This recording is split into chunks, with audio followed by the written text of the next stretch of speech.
ආදරේ නාමයෙන්වත් ආදරේ තුලින්වත්. ජීවිතේ කිසි කෙනෙකුට බොරුවක් කරන්න පුරුදු වෙන්න එපා. බොරුවක් කරනකොට මොකක්ද වෙන්නේ? ඒකට මොකක්ද අර කියන්නේ බජාර් භාෂාවෙන්? අර බූට් එක දෙනවනේ.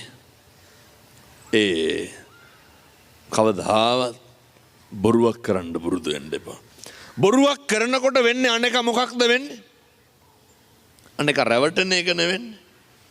ඇත්ත දන්නවද අනේක රවට්ටපුවාම අපිට කොහොමද මේවා ගෙවන්න වෙන්නේ කියලා? අපි රැවටෙනවා. මේ සංසාරේ කවදා හරි අපි රැවටෙනවා. අර සත්තු දඩයන් කරන බොහෝ දෙනා අර මාළුවෙක් අල්ලන්න වුණත් දාන්නේ ඇම දානව නේද? ඇමට මොනවාද දාන්නේ මාළුව රවට්ටන්න?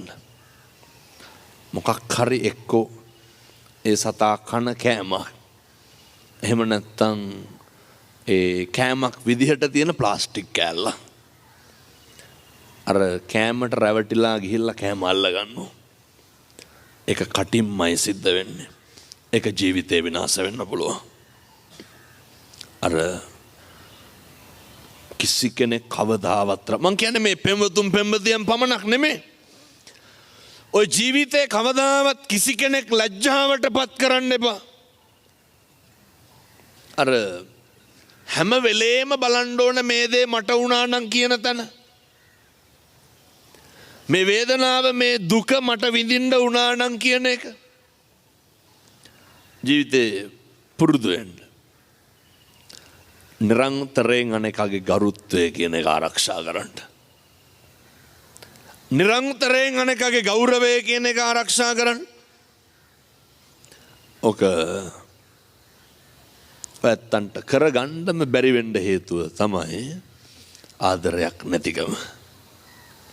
ඔය ඇත්තන්ට ඕක කරගන්නම බැරි වෙන හේතුව තමයි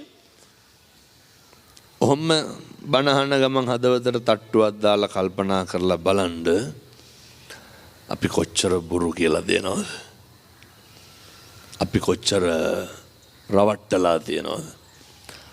ඒක රවට්ටන එක බොරු කියන එක සමහරෙකුට හපංකමක් විදිහට තේරෙන්න පුළුවන්. ඒක අර ඔය ඇත්තොන්ගේ විදිහටම කියනවා නම් අර පොරක් වගේ මානසිකත්වයකින් ඒක හරි හපංකමක් විදිහට පේන්න පුළුවන්. ඒක හරි ලොකු දෙයක් විදිහට පේන්න පුළුවන්. ඒවා මේ සංසාරේ අපි සිද්ධ කරන මහා බරපතල අකුසල්.